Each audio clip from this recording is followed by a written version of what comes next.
Hvala vsem, ki ste prišli. Hvala tudi tistim, ki ste bili včeraj in danes. Hvala tudi tebi, David. Ja, z veseljem velikim in to je res en zelo lep razgled tukaj iz tega stola. Jaz sem malo slabši, ja. Kaj to misliš, ti mene gledaš? Ista dobrega profila. Ja, Oni imajo slabši profil. Ja.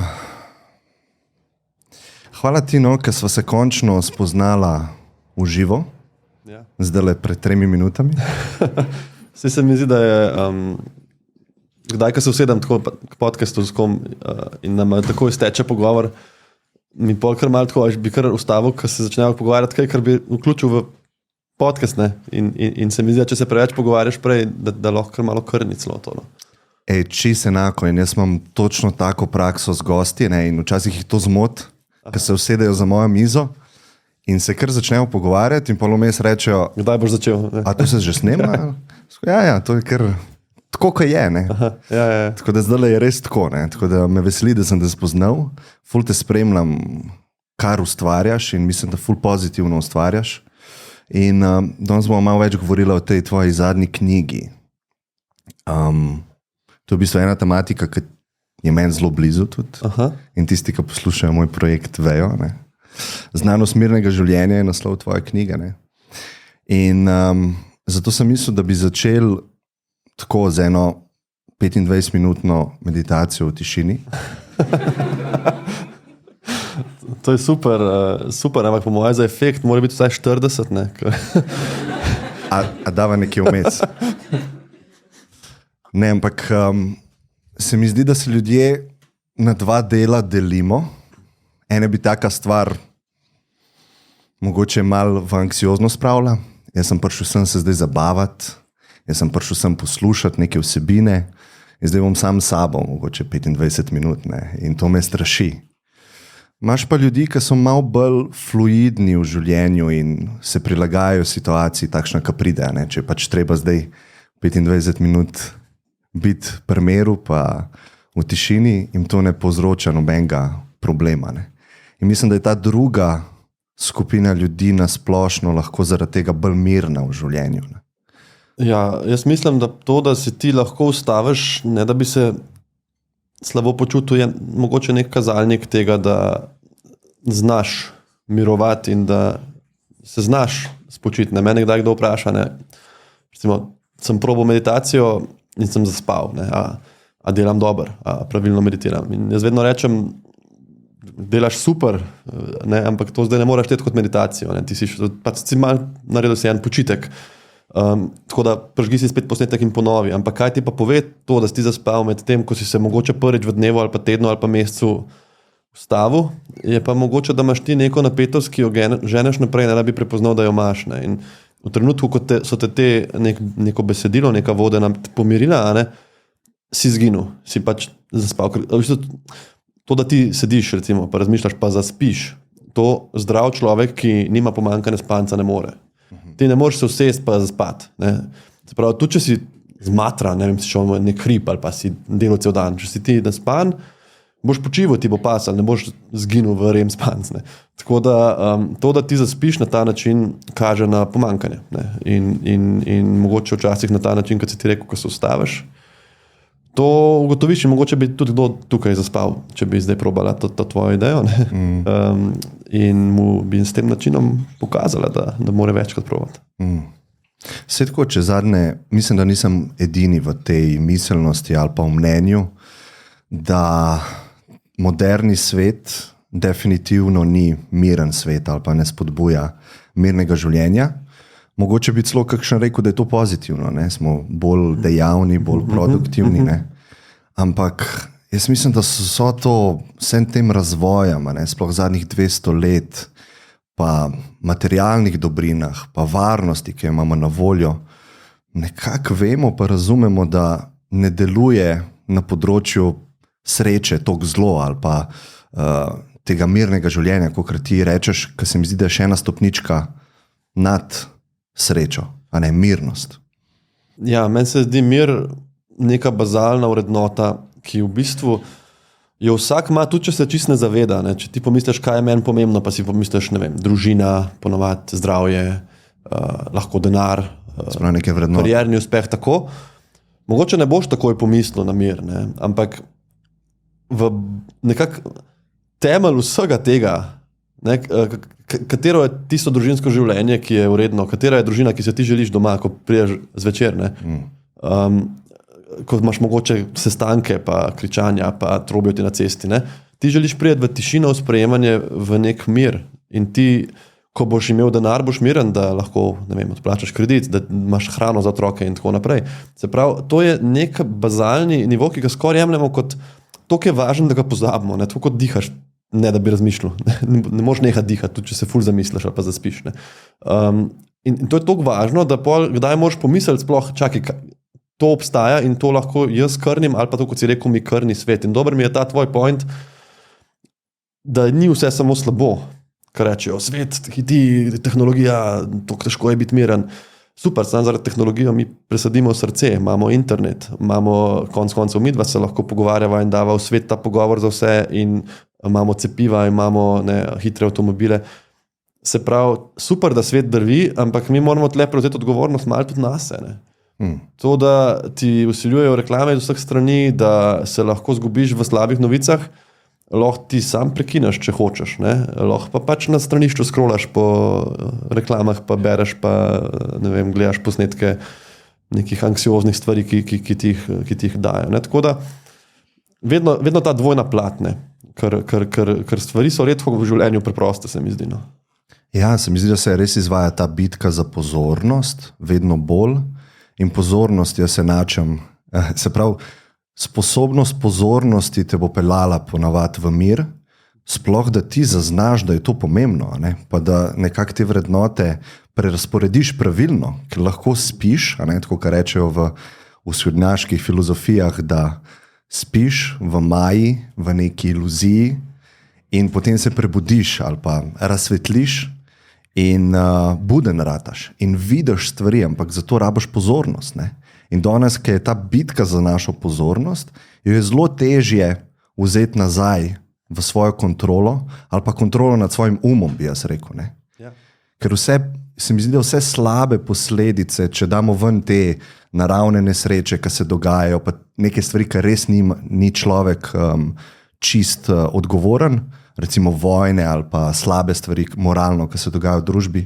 To je vse rezultat podivjanih umov ali pa umov, ki nimajo sebe pod kontrolo. Ne? Tako prav vidiš.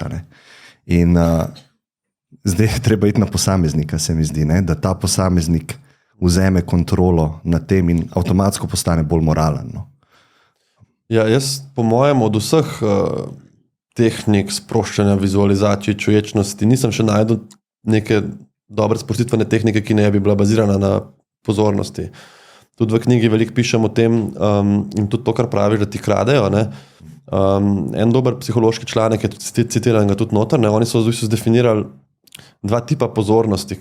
Ena je ofenzivna, druga je defenzivna. Defenzivno pomeni, da obstaja stimulus in pol ti reagiraš na njega. Ne? Se pravi, greš po cesti in laja pes, gledaš psa, ti zazvoni telefon, pogledaš mail, srečaš mene, ampak če to vmes en pokliče, rečeš sorry, sam mal, dvigneš telefon, potem vmes en pozdrav, rečeš na telefonu, tle en prijatelj, greš na njega. Ne? Se pravi, reaktivno. Ja, reaktivno, totalno reaktivno. Zdaj druga opcija je pa ofenzivna, je pa od zgoraj navzdol. Ne? Imaš ti telefon in daš recimo na mute in rečeš ob 2 pogledam maile, ob 3 pogledam Viber, sej imaš na glas, lahko je neka urgenca, pa te en pokliče. Ne? Ampak ko boš ti želel, boš telefon pogledal. Ne? In tudi tako, ko priješ z enim prijateljem, dolgo nisi videl kafič, pa bi se malo pogovarjal, pa onda telefon na mizo zraven. Ne? Takoj se mi zdi, predstavljaj si, ne? Če se tako pogovarjaš, pa če bi jaz telefon dal na mizo, pa bi se pogovarjal. Ne?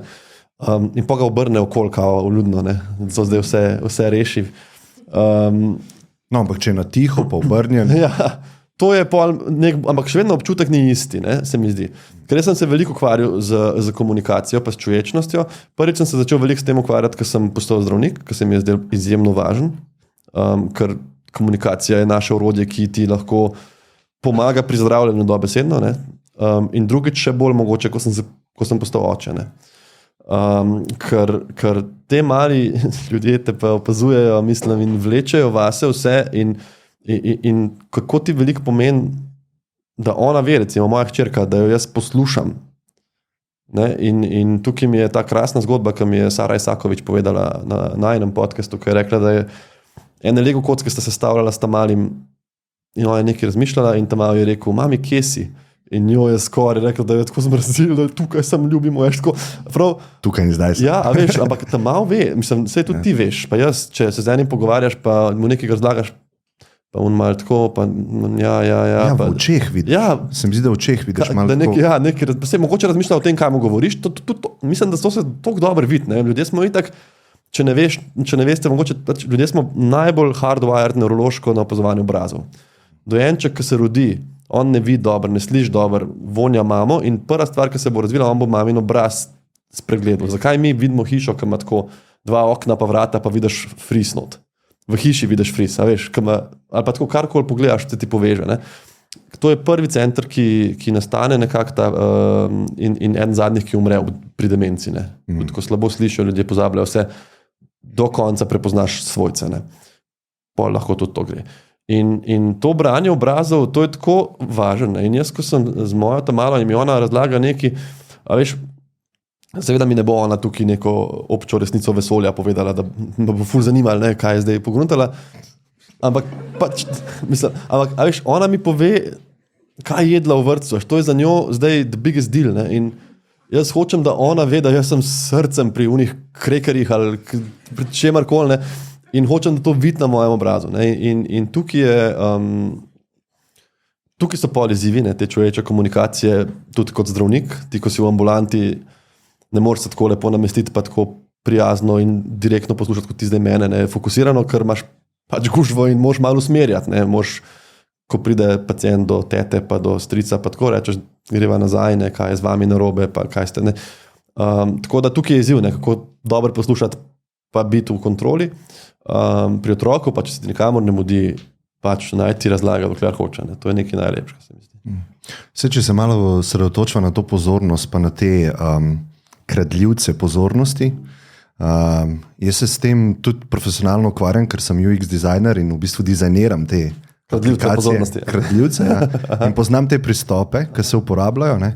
In se čisto zavestno in namensko uporabljajo, da ti maksimiziraš čas, ki ga uporabnik preživi v določeni aplikaciji ali pa na določeni storitvi. Ne?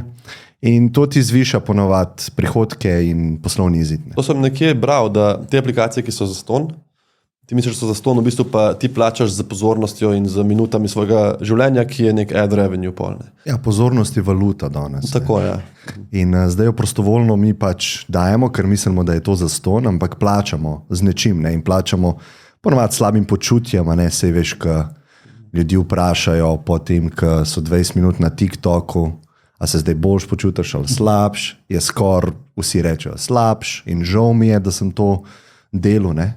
Ampak naredi pa pol čez 5 ur isto, ne? 3 ure. Ja, to pa je že odvisniško ravnanje, kad ti delaš nekaj, kar veš, da ti škodi, ampak med tem, ko delaš, zaspiš, a ne? Ja. Ne veš, da to delaš, ja. In si na avtopilotu in oni to zavestno konstruirajo, ne?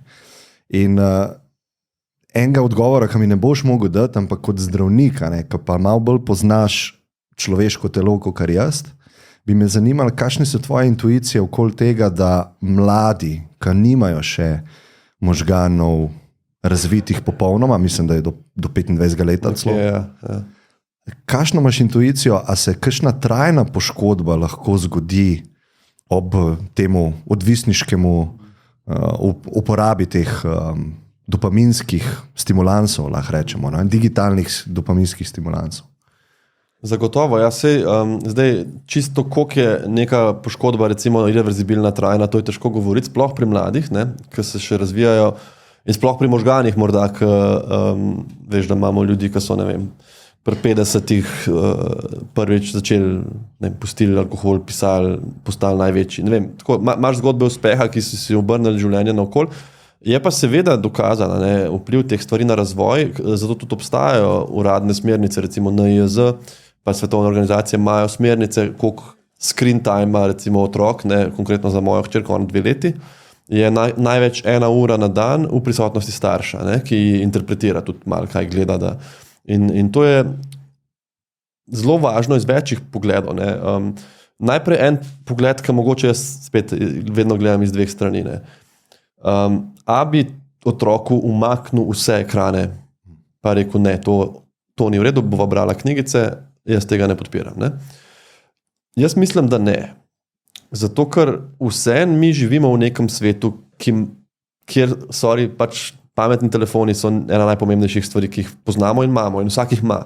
In moja hčerka že mene vidi, ko ga vzamem in kaj delam, in mojo ženo in babico in tako. Ne? In zdaj, da ona vidi, koliko je to del sveta in zmeri, ko to omeni, tako, ne, to ne obstaja, 5 stran, gled knjigo. Ne? To je ono, ka fotor kadi čik, pa tako, ja, da ne bi slučajno... Fotor kadi čik je zelenjavo. Ne? To se mi ne zdi. Ne? Če ne drugega bo prišla v razred, debila, veš, mislim, tam vsi bojo se pogovarjali o TikToku. Pa v trendih, ja, po mimih. Vse moraš nekako pasati not. Ne? Ampak tukaj moraš pa biti kot starš strikten, ne? Ker jaz vidim pri Tamari, točno in ona obožuje te slikanice, knjige. Mi imamo take, nimam plata sploh več dajati, ker tudi furat kupujem pol, ne? In ona obožuje to, ampak pa greva recimo, pa gleda neko Pikija, neko risanko, pogleda 3-5 minutne risanke, koliko težko greš stran, koliko začne ona jokati, še, ne, in knjigica ni več dobra, ne, a veš, ne bliska in tako, ne.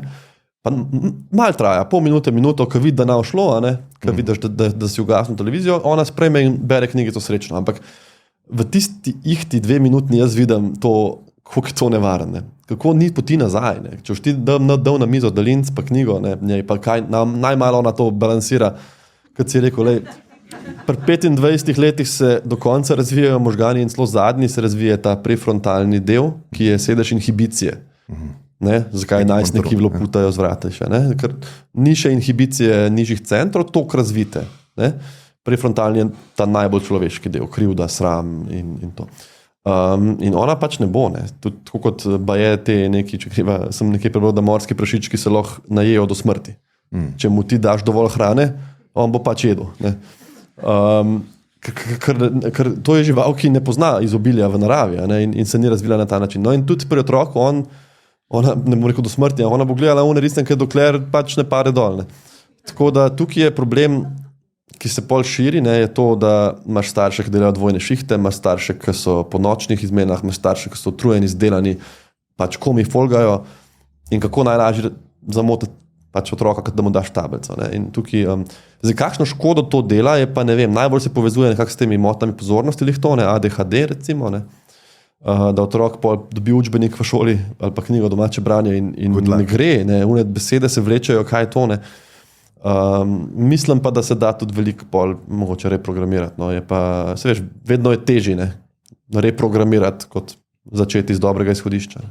Ja, kakšno imaš pa ti strategijo, ko bo ona odrasla, recimo, ali pa da bo stara 14, recimo začne se malo puberteta, mislim pri ženskah malo prej. Zdaj govoriš moje najhujše strahove, ampak povej. Ja, ja dajmo tukaj jih razdelati. Ja, dajmo, ja. Sej taki stoli so za terapijo. Jaz ti 200 ljudi, ja.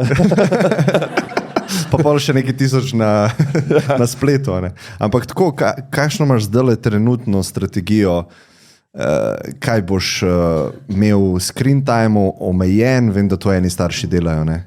Da imaš kontrolo nad tem. Ja, jaz nekako do takrat upam, da bom prebral še par zelo dobrih knjig o vzgoji, ne? Ker vzgoja se mi zdi res nekaj najtežjega pa najbolj pomembnega, kar obstaja. Ne?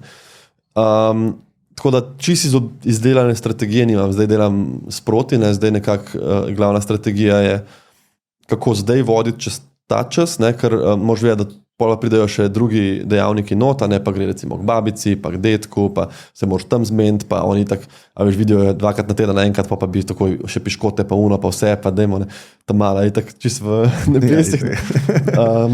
Tako da na iPad, piškot. Ja, Pri babici mi je ful dober. Ja, vse, ja. In pol je v bistvu tako malo zgajaš otroka, malo stare starše, ne, tako, ampak če niso nas zafurali, pol veš, da je sicer odnos starš otrok, starš vnuk je drugačen, mislim, babica vnuk je drugačen. Tako da so krasni z njo, pač to ima zelo veliko srečo, ko ima pomoči tudi, ne, ker oba veliko delava, ne, s starimi starši. Tako da tukaj nekako smo vsi ena ekipa. Zdaj, ko bo pa šla puberteta, se po mojem ogromno spremenilo. In za tisti čas, jaz mislim, da je dobro čim bolj sodelovati, ne? Da imaš neka pravila, za katera se zmeniš in pol oba sodelujeta, da ni nekih kazni in tega. Zdaj pa seveda nimam pa še s tem izkušenj. Ja, nekje sem slišal, da ker nimajo razvitega tega prefrontalnega dela, da je to starš do tistega časa, ne? Da je tako v naravi bilo mišljeno, Ja. ti si ta del možganov, ne? In ti moraš omejiti pa neko grajico postaviti na vseh področjih otrokov. Seveda.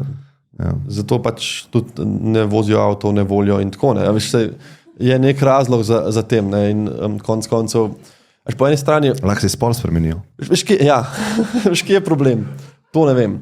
Ampak veš, kje je problem? Da se včasih pol pričakuje, pa kot da bojo imeli razvit ta režen. Ne? A veš, kakšen starš, ki mogoče si ni toliko prebral, zdaj kot ti, vidim, da si se tudi v to poglobil, ampak pa reče, to recimo, ne, otrok je star, ne vem, 2 leti recimo.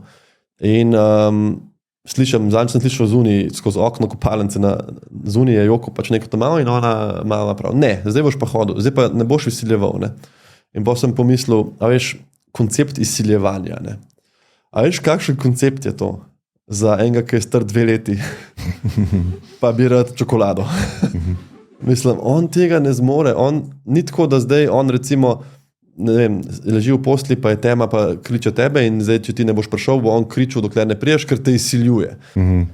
Ne, njega je strah. A veš, on, kot si rekel, v naravi, noben, ne vem, nosorog ne bo poslal tazga malega nosorogiča tam pustil, da sam šeta, da ne bo izsiljeval. A veš, on rabi bližino in varnost, ne? In tudi za razvoj je najlepš, tudi za naše otroke, ne, do nekega leta, da spijo v isti sobi vsaj kot starši. In dokazano je celo ta SIDS, ne, Sudden Infant Death Syndrome, ki lahko zdrav otroček lahko pač neha dihati po noč. Ne. Manj incidence je, če je v isti sobi kot starš. Ne vem, čuti, sliši, ampak nekako, a veš, to je neka bližina in tudi otrok po noč pač ne izsiljuje, od njega je pač strah, on si želi bližino in oni so dosti bolj preprosti in to je problem, da če ljudje ne razumejo, ne, kako se pa zdaj on obnaša. Zakaj pa ne sedi za mizo z našimi 2 uri, ko imamo mi večerjo? Ne? Kako je neuzgojen zdaj ta malo? Mislim, kako bo on sedel 2 uri? On poje v 6 minutah, pa neskončno energije, idej, tam vidi različne stvari, zanimive. Ne? In tle moraš razumeti, ne, da otrok pač ni še odrasla oseba. In imajo pač svoja pravila. Ne rečem, da nimaš ti tudi pravil za njih, kot si rekel, ne, se moraš postati omejitve. Moraš reči, lej, zdaj boš tukaj še sedel z nami, pa bova šla skupaj pogledati, ne vem, tisto, kar vidiš. Ne? In lahko jokaš, če te to mori, ne? Lej, dej sebe čustva, ne? Ampak ne boš zdaj šel, pa greva. Ampak tako nekako, ne? Ampak da boš ti imel družinsko večerjo z sorodniki cel večer, pa bo tam tiho in lepo sedel tvoj sinček, ne? Pa težko najbrž. Ne? Kaj pa za odrasle osebe, ali pa kako ti to prakticiraš, neke omejitve teh digitalnih zasvoljivih stimulansov? A imaš kakšne tako, tukaj je ogromno mladih, tako kot ponovadi, mogoče malo starejši, vsi smo nekako deležni teh strelanj, teh puščic iz pametnega telefona, ne? In a si kakšne pristope ugotovil pri sebi ali pa jih upeljal? Moram reči, da jaz sem kar velik na telefonu. Ne. Zdaj, odkar je to nekako še ta druga služba, ne, v narekovajih. Influencerja. Mislim, ko se z Instagramom ukvarjam, tako ne samo za dušo. Ne, v bistvu. In tle mi veliko pozornosti vzame. Skušam na način, kot sva rekla, ofenziven, da jaz rečem, odkar sem prebral to študijo in je tudi vključil knjigo, imam jaz telefon nastavljen tako, da mi ne brni nič, razen če me kliče nekdo. Ne. Sprav, jaz moram vzeti telefon in prižgati ekran, da vidim Viber, mail, karkoli. In to se mi zdi, da mi je naredil blazno razliko na počutju. Sprav notifikationi. Noben notification mi ne piska, ne brni, nič. Se prav, jaz tudi v službi, ne, recimo, ne vem, rečem, zdaj bom do enih bom še to spisal, pa bom pa pogledal, če mi je slučajno odpisal ta prijatelj in ko odprem, bom videl mogoče še mail, pa bom rekel, ok, zdaj je čas, da to preberem. Ne? Tako da to mi je blazno pomagalo. Kar pa zdaj pred kratkim sem začel delati, ne? Sem opazil, da jaz, ko se zbudim, za en telefon izklopim budilko In pa ne morem takoj čisto stati, 20 sekund, 2 minuti še tam ležim in sem takoj začel scrollati. Ne? In pa sem scrollal med hojo v kuhno in med delanjem toasta in med tem, ko sem požgal kavo in pa sem naredil zajtrk in sem jedel in pač sem bral stvari. In sem si rekel, da če jaz probam to jutranjo rutino si malo spremeniti in si rečem, da začnem pač potem, ko pojem, pa ko se umijem, si vzamem 5 minut za telefon, pa gremo v službo. Ne? In prvi dan mi je bilo težko in sem tam začel jesti in sem bil tako, pa ne, lej, to je meni rutina, to mi paši. In sem vzel telefon in takrat sem pomislil, lej, v bistvu je težko, ker sem mal zasvojen. Ne? In je logično, da mi je težko. In zdaj je namen, da pač ustrajam. Ne? Prvi korak si dal čez, priznanje. Prav spoznal sem ta feeling, ni mi prijetno zdaj. Ne? Ni mi prijetno jesti, ne da bi vzel telefon zajtrka. Ne? Pa ful predavam človečnost, pa to, pa uživaj v kavi, v hrani, vse. Ne? Ampak enostavno, to je, in nešto so te stvari, ki jih ne opaziš, dokler ne pomisliš, da so lahko problem. Zdaj, a sem jaz bolj miren? Kratkoročno sem manj miren, po moje, ne? Ker sem ta telefon odložil. Ne? Ker imaš abstinenčno krizo? Ja, na nek način, ja. Ampak sem si rekel, da jutro si vzem tako, da se malo počasnej, ne? Ker te stvari na telefonu te takoj vržejo v projekte, pa sej lahko so lušni projekti, pa dobim nek dober book review, pa dobim neko povabilo. Super, a ne? Sam nekako mi je ratal, zdaj se mi pametno, da začnem malo bolj počas v dan. Ne tok na hiter, ne? In isto zvečer. Isto zvečer sem opazil, tudi težje zaspim, če do trenutka, ko zaspim, scrollam. To je za mojo, če rečem, neka zapoved, oziroma želja, zase, za screen time. Tretja taka zelo pomembna mi je pa, da ko sem sta malo, ker kdaj težko, veš pa kdaj dobiš kakšen pomemben mail, ne? Kdaj dobiš kakšen klic. In mi je zelo važno, da če to dobim in rečem, ona zdaj že toliko razume, rečem, lej, tam mini, trenutek oči to more, pa bo naprej. Ne da ji dam vtis, da se sem stavo dve stvari ne. Ja, rajši povem. In to so nekako te moje 3, večer, jutro pa otroka, kjer probam screen time skenslati. Ne me pa vprašati, koliko imam screen time, ker sem enkrat po nesreč pogledal. Koliko imaš screen time, David? Enkrat sem po nesreč pogledal in pa sem videl tisto številko in sem bil tako, a sem sploh buden to kur. Ker je bil še dopoldne, a veš. In pa sem si izklopil vse te, da mi to treka, nočem tega gledati. Ja, problem so. Pa sem rekel, se to je moja služba, kao, zato. Ne. In takrat, mogoče sem celo takrat to podzavestno se odločil, da malo bolj pazim. Jaz sem enkrat, to so ful dobri pristopi, pa mogoče te sem jaz pri sebi videl, da največji vpliv imajo, ne? Se pravi notificationi, pa ta, kako bi rekel, namerno kontroliranje, kdaj bom delal kaj, ne?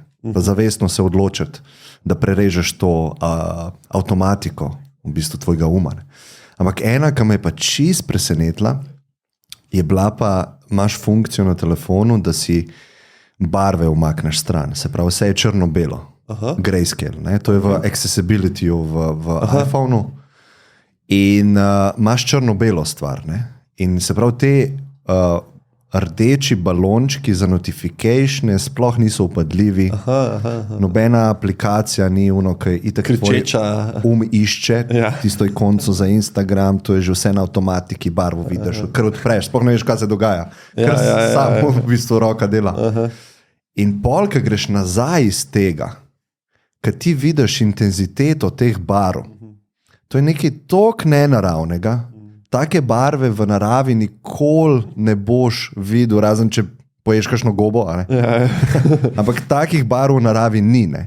In sem prav tako rekel, ne, kako vsaka stvar postane normalna ti, ne opazaš več, ne? In šele, ko si odmakneš, tako, ko si ti odmaknil, vidiš, kaj ti povzroča.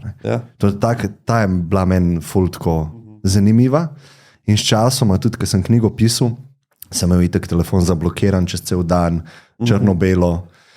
In ta naprava je izgubila to svojo moč tega pula, tega vlečenja mene, mojega uma v sebe. Koliko časa si pa rabo, da je izgubila to moč? 3 dni. 3 dni? Aha. Sem prav bil zelo... Zmeri lažji počas, ali je bilo tako kar naenkrat? Zmeri laži, ampak tretji dan sem se prav zbudil in mislim, da sem celo pozabil telefon sploh, kje je ali pa ga vzeti v roke. Zgubil je vso moč. In posledično sem jaz dobil moč nad svojim lifeom. In sem šel na sprehod, zavestno in prišel nazaj in sem rekel, zdaj pa pogledal telefon. Sem ga pogledal in sem ga spet vrgel in je cel dan bil tam. In tako ne bi mogel napisati, mislim, tako, ko sem se jaz drogeral s temi stvarmi, ali pa se drogeram zdaj, ko sem nazaj v svetu, to ne bi bil sposoben spisati enega dolgega teksta. No. Ne vem, kakšna je tvoja izkušnja pisanja knjige, to bi me zanimalo malo. Ja, zelo, to je pa eno vprašanje, ki sem si ga prvič vprašal zdaj za nov let. Zato, ker sem gledal eno fantastično predavanje Brandon Sanderson, ne vem, če ga pozna, odličen pisec, fantazijski bestseller, mednarodni, en teh velikih. No. In on ima na YouTubeu naloženo cel semester, on uči tudi fiction writing, ne? Krasno. Ne? In on je takrat govoril o tem, lih to, kar si rekel, ne? O tem pisanju, ne? Tudi professional pisanju, in on je rekel, kako veliko avtorjev, recimo pol ure, 40 minut rab, da pade noč sploh, kakšno uro, dva, res dobro piše, pa mu že zmanjka. Ne? In jaz ti povem, da jaz sem napisal 2 knjigi, ki sta relativno priljubljeni. Humble. In jaz sem to pisal na tak način, jaz nisem se še v življenju, tako kot sem v tvojem predgovoru bral in ti zelo zavidel, da si šel v eno kočo in si se zaprl, umaknil telefon, ne?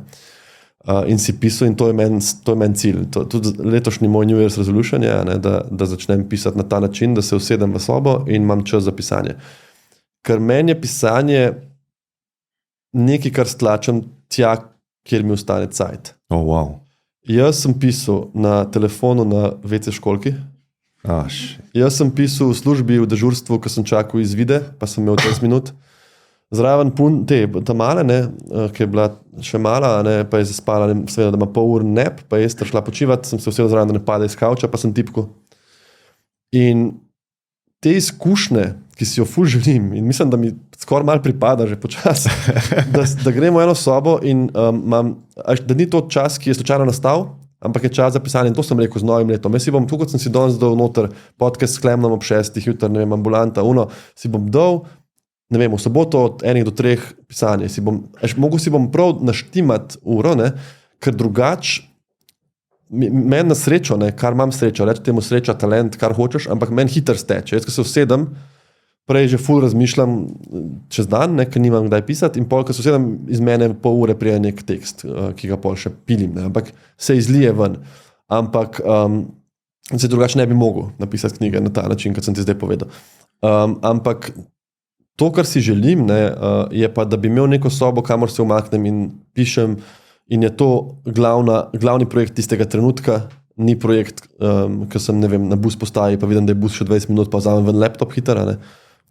Ni neko zafilanje časa, ampak je to, kot si ti rekel, ne, da se usedeš in spišeš nek resen tekst. In to sem začel zdaj, ne vem, kakšna beseda v slovenščini, tako lepa angliška beseda je craving. Hlastaš potem. To mi je všeč, ja. Hlastam. Pol jaz sem tak, ko bom zdaj slovenščina. Ja. To pa zato, ker skoncentrirano pišeš. Ne? Pa se spomniš takih besed. Hlastam po tem času in po tej opciji. No. Sam funkcionirati ta način. Ja. Zdaj boš spremenil, ampak ok, lej se. Ja, mogoče bom šel pol nazaj na stranišče. Ja, ne, mogoče te frekvence odgovarjajo, da tako malo, a veš, ne. Ja, ker lahko se zgodi, da boš ti, ok, bom tako, Klemen je pisal v koči, gremo v kočo in tako ni nič. Ja, to ja.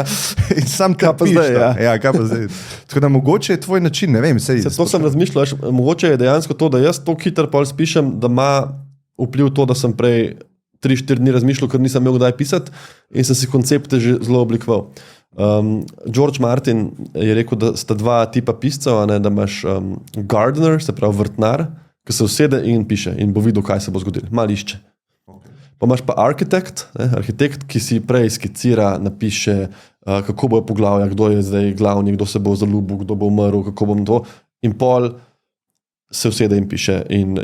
Zafila v bistvu tako, strukturo. in tukaj, če pomešaš ta dva tipa, ne se veliko ljudi je mešan tip. Jaz mislim zase, da sem mešan tip, sploh zdaj, ko probam leposlove pisati, ampak če pomešaš to strukturo, imaš ti enega, ki je arhitekt, ne, ki ni ta arhitekt, če si boš ti, recimo, da te ful paše pisati sproti in si boš začel vse skicirati 2 tedna, ker se boš usedel, boš že toliko utrujen, da ti ne bo več pasal sploh o tem pisati, ker si dal ta kreativ proces v tisto. Ne. Tako da tle se moraš najti, meni funkcionira in pač po teh urcah lovim, ne. Meni recimo je ratalo dosti težje pisati potem, ko je ta mala starejša bila in je šla kasneje spat. Ker je hodila spat ob 7, sem imel še uro, zdaj, ko gre spat ob 9, sem zvečer toliko utrujen, da mi težko steče. Ne? In tukaj sem mogel najti neko opcijo. Ne? In sem pol, recimo, rajš po službi šel pol ure kasneje po njo v vrtec, ne, da sem takrat pisal. Ali pa je sta šla v vrtec in ko ste one prišli, sem jaz pisal na ta način. Ne? Tako da mislim, da ni odgovor. Mogoče to ta moja zgodba časovnega primanjkljaja lahko komu v navdih, če si pač rečete, da nimam časa, da lahko vsem. Pa sem kdaj po 2 odstavka, ne? 2 odstavka zdaj, pa sem zvečer v posli šel čez 2 odstavka, ker imam vse na cloudu, pa lahko na telefonu gledam, pa sem sam malo popravil kakšne besede in naslednji dan sem nadaljeval. Mislim, meni je ta plus, da ni to moja služba, nimam rokov, ne živim od tega, lahko izdam knjigo jutri ali pa čez 2 leti. Prav ni pritiska. Ne? Tako. Spet, eni pa rabijo glih pritisk. Ne? Ja. Eni ne bi nikoli v tej situaciji dokončali. To je res. Res smo si različni. Zakaj pa pišeš? Kaj ti da ta proces? Ali ti je boljši proces, ali ti je boljši pol, ko knjiga izide? Jo, to sta dve zadevi, ki sta obe meni tako izjemne sta, ampak na čist drug način. Ne. V tem istem seriji predavanj tega pisatelja Brandon Sandersona je on tem svojim študentom je rekel, nekaj v Ameriki je to malo drugačne. Tam knjigo prodati je zelo težko, mislim v angliškem jeziku. Je pa res, da če jo prodaš, če se zgodi taka uspešnica, kot se je recimo tudi s tvojo, pa z mojo knjigo, ne, lahko do smrti sam še podpisuješ. Ne. Ker to so take številke, da je malo drugače kot v mali državi. Ampak on je rekel, lej, ta izvrsten pisatelj, kot je on je napisal, je končal 12 romanov, preden so mu prvega kupili. In je rekel tem študentom, lejte, zelo možno je, da boste 20 let pisali in ne boste izdali nobene knjige, razen v samo založbi. Ne bo nobena založba kupila. In to je mogoče downside, ne, slaba novica. Dobra novica je pa, da nobenega še ne pozna, ki bi mu bilo žal, če je to naredil. In da je proces pisanja na nek način terapevtski, ali zato, ker svojo domišljijo spodbujaš in daješ zgodbe na papir in če se nehaš spraševati, kdaj bom to izdal, pa začneš spraševati, a mi je to, kar sem napisal, všeč in v veselje, ne, je to neko veselje tebi. In meni je to blazno veselje. Jaz pišem en fantazijski roman v angleščini, ker mi je to moj jezik fantazije, ker berem vse v angleščini fantazijske zadeve. Ne vem, če bo to kje kdaj. Ne vem, kaj bo s tem, ampak meni je ta zgodba toliko pomen, ki si jo že 4 leta, preden sem začel pisati, sem si jo skiciral. Lahko te s kakšnimi iz mladinske povežem, če pišeš. Ti bom dal kontakt. Ja. Dobro.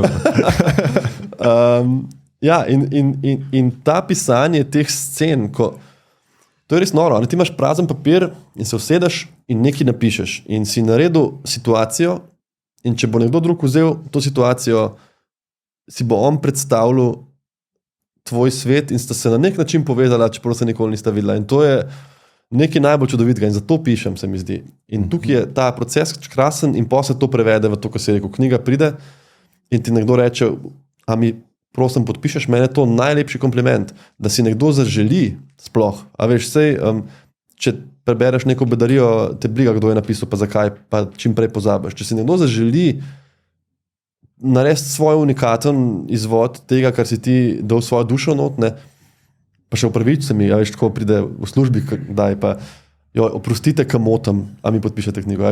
Mislim, tako... Se ful strinjam, nekdo ti da pozornost in sploh v tem času, ker bi jo lahko dal kamorkoli, jo je dal tep. To, da doma sedi in bere tvoje tekste, to je mind-blowing. Ali pa posluša pogovore, ki jih imaš.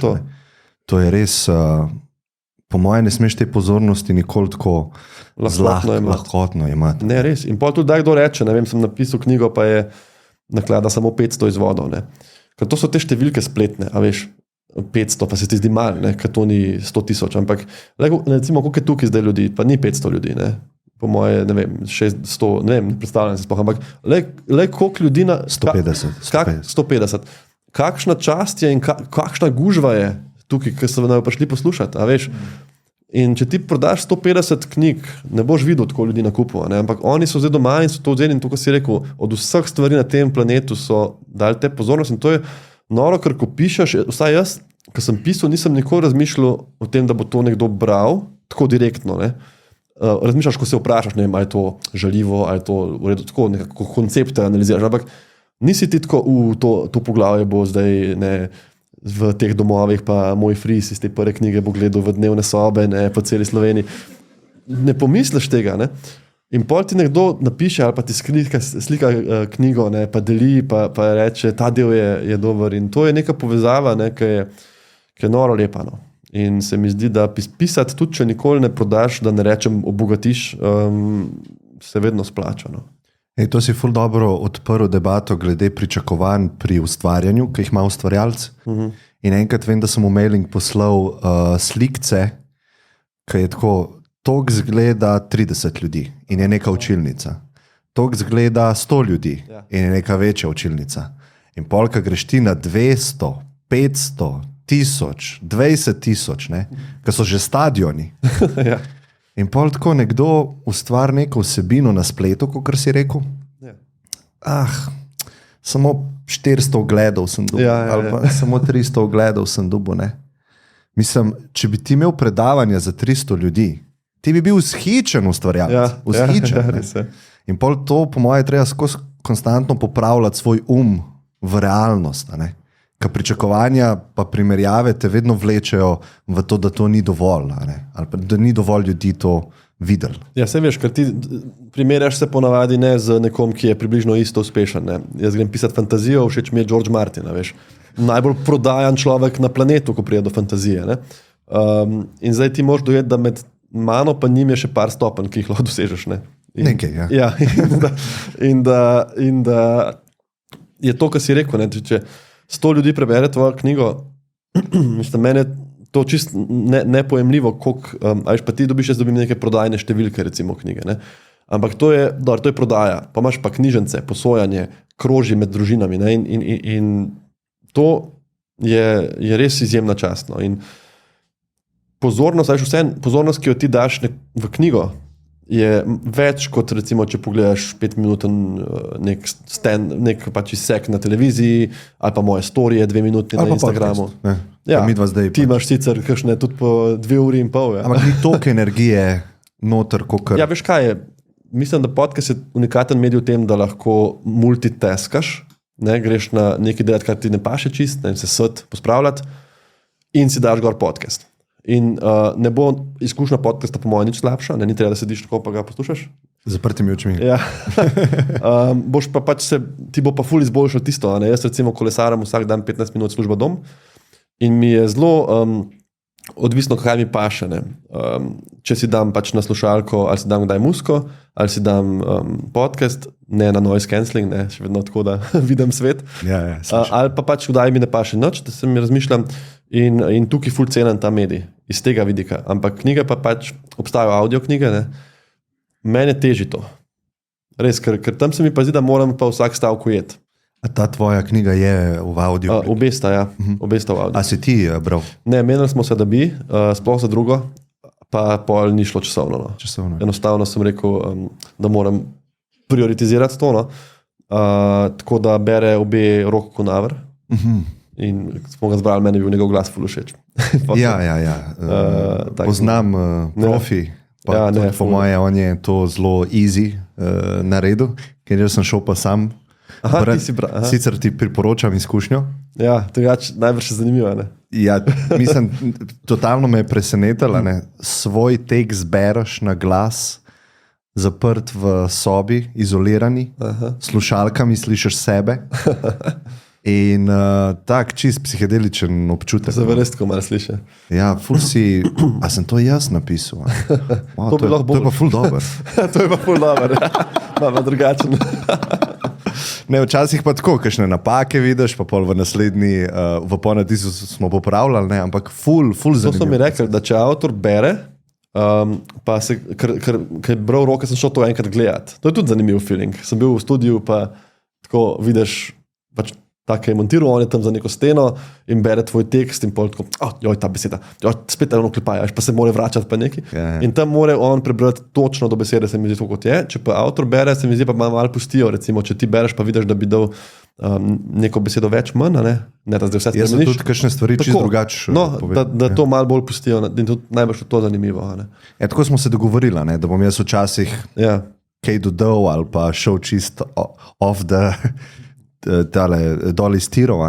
Tako da, ful zanimiv proces, sam to sem hotel izpostaviti. Kaj pa glede ustvarjanja podcasta? Zakaj, mislim, kako ga primerjaš s tem ustvarjanjem z vidika pisanja? Pa kaj ti to prinaša? Ker ti zdaj že kar, pri prejšnji knjigi si s podcastom začel, sicer ne z videom, Ne. Napakica? Jaz nisem vedel, mislim, na začetku sploh nisem vedel, da je video podcast. Ne sem mislil, da podcast je poanta tako kot radio. Ne, se je, ja. Ampak potem sem pa bil gost enkrat na enem podcastu in je bil tak setup in sem lih pri Sašo Staretu sem bil, a tega res ne veš.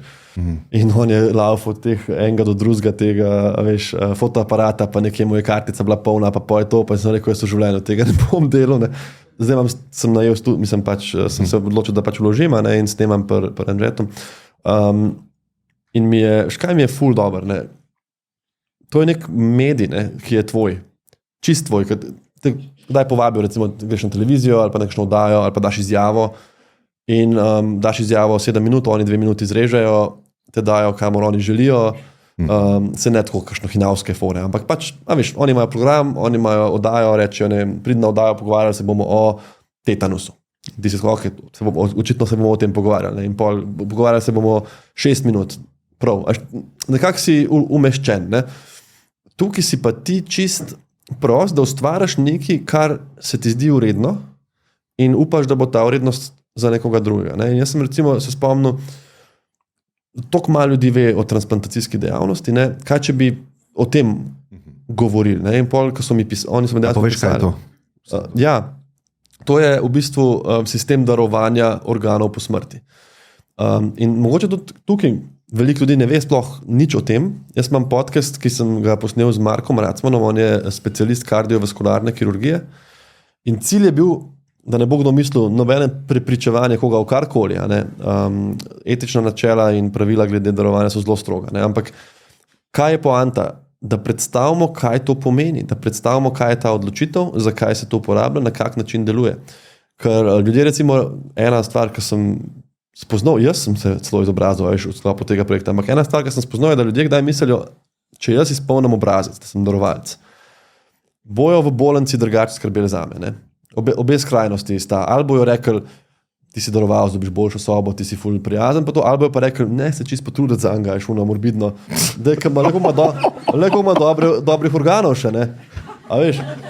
In pol veliko ljudi, neke koline.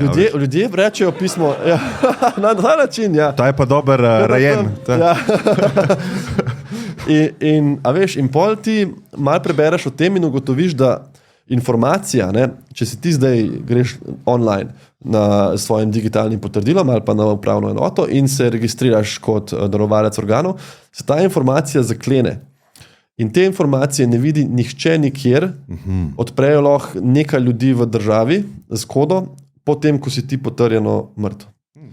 Se pravi, jaz ne morem videti kot tvoj zdravnik, če ti priješ k meni v bolnico, ne morem videti. Tvoji starši ne morejo videti, če jim ne poveš. Če se kdo opiše s to kodo, bo registriran, kdo je pogledal, in če je pogledal, preden si ti dobesedno potrjeno mrtev, je pač to prekrško, tako, v hudem kazenskem prekršku. Take informacije in te varovalke so nekaj, kar mislim, da bi ljudje morali vedeti. In veliko smo se pogovarjali o tem miselnosti, veš, ker v Švici recimo je pa opt-out sistem, se pravi, vsi smo darovalci, razen če rečeš specifično, da nisi. Ampak Lih tukaj smo pa videli pri COVID-u, kaj naredi prisila. A veš, kaj naredi tisto moraš. Ne da razložiš, dajte prosim se cepiti pa testirati za to, da bomo kontrolirali epidemijo, zato ker je to, ampak moraš, če ne moreš iti, ne vem, shopping. Kak odziv je bil ljudi. In tudi tam, če bi se mi zdi pri nas probali to narediti, bi bil velik odziv. In po moje bi lahko bilo celo negativno. Negativne posledice. Tako da ta pogovor z Markom, pa če sem priporočam, meni je en najbolj globokih in lepih, ki sem jih posnel. Bomo polinkali. Ja, to sem zdaj malo zašel, ampak take stvari, recimo o tem, jaz ne vem, če bi razmišljal in zagotovo se ne bi uro in pol pogovarjal, če ne bi imel tega medija. Vse ne vem, kaj je tvoja gonja? Poslušal sem tvoj podcast z Janom Plestenjakom, ful mi je bil všeč podcast. Res. Ne veš, koliko mi je bil všeč, ker se mi zdi, da veliko tudi teh, veš, zelo slavnih ljudi, ki jih vsi mediji prikazujejo, predvsem kao lepi, bogati in tako, nimajo kaj ful pametnega v resnici zapovedati. Tok mi je bilo dobro, tako mi je bil zanimiva oseba in tako si ga dobro vodil in to, kar sem se pogovarjala, mi je dobro, ker te je začel on malo provocirati v tem podcastu in si ti rekel nekaj v smislu, ne, se jaz to delam zase, pa to pa on, tako, ti greš pogledati view count, zmeri, pa te zanima. In to je tako... Male projeciral. Malo te je tako. Projeciral. Ja, vsi to gledamo in to, ampak ti si nazaj si pa nekaj govoril v smislu, lih to se mi zdi, da ti spravaš pred mikrofon neke pogovore, ki jih drugače mogoče ne bi. Ja, on me je takrat prepričval, da bi on prišel na pogovor, tudi če jaz ne bi imel podcasta. Ja. In te ideje jaz nisem mogel kupiti. Če bi mu ti kar pisal. Jaz bi mu pisal, Jan, jaz sem pač en Klemen iz Ljubljane. To se spomnim. Bi ti prišel na čaj, oziroma pila sva viski. Ja, viski, za 2 urci, ful me zanima. Ja, stari, pridem. Ne, to ne bom kupil ideje, ampak ja, moj point je bil to, da je to v bistvu vozilo za dostop do zanimivih ljudi in Jan Plestenjak, ampak tudi David Zupančič, jaz ne bi mogel ti si zdravnik, imaš zaposlen si v svojem poklicu precej, ustvarjalci, imaš družinsko življenje, ne moreš ti zdaj z mano se za 2 uri v konzorciju srečati, klele v kotu pa se pogovarjati. Zdaj pa se lahko jaz s tabo pogovarjam. In to je dovoljšne plačilo za me. Zdaj vse ostalo je plusa, ko se to objavi, tudi če se ne bi objavila. Ja, veš, kaj me zanima. To je plus. Se vem, da ti vodaš ta podcast, sam nekaj bi te vprašal. To, kar si rekel, ko zdaj se pogovarjamo lahko. Ti snemaš doma, ne? Ja. Imaš studio doma. Ja, in ti si imel za gosta, recimo si imel med drugim tudi predsednika vlade. On je prišel k tebi domov snemati. Ja. Kakšna je to izkušnja? Mislim, tako v filmu pridejo najprej not agenti, pa preišče valjda, ne? Tako je bilo, da sta 2 varnostnika oziroma, ne vem, special force, ne vem, kako se reče temu. Največ ne special force. Ali pa ja, neki agenti, ne vem.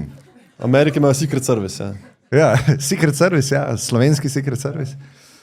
So prišli pač pogledati malo flat. Koliko kvadratov pa tako? Ne, pa tako, veš, jaz imam psa imam, ne vem, če si kdaj videl. Včeraj je bil tukaj. Ja, pa tam pes, pa ona 2 tam gledata malo. Ampak vse sem razumel, pač lahko se zgodi marsikaj, Tam bi lahko bila neka zaseda, pa teroristični napad, In potem je rekel, ok, vse v redu, grem jaz zdaj po predsednika. In potem sem jaz šel z njim dol. In pa je prišel še en varnostnik z njim, pa ta generalna sekretarka za komunikacijo, mislim, da. In so vsi prišli in pa so vsi šli gor. In tam sem pač vsem dal stole in oni so zunaj sobe sedeli, ker so se midva pogovarjala. Pa še tako Robert je bil,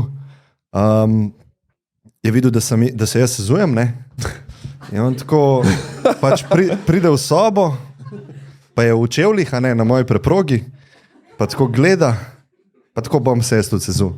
In se sezuje in so bila bosa oba tam. In tej generalni sekretarki je bilo to čisto zabavanje, je tako slikala, kako je on bos tam v obleki. Ampak... vidiš, ne vem, če bi se ti to zgodilo, če ne bi bil podcaster.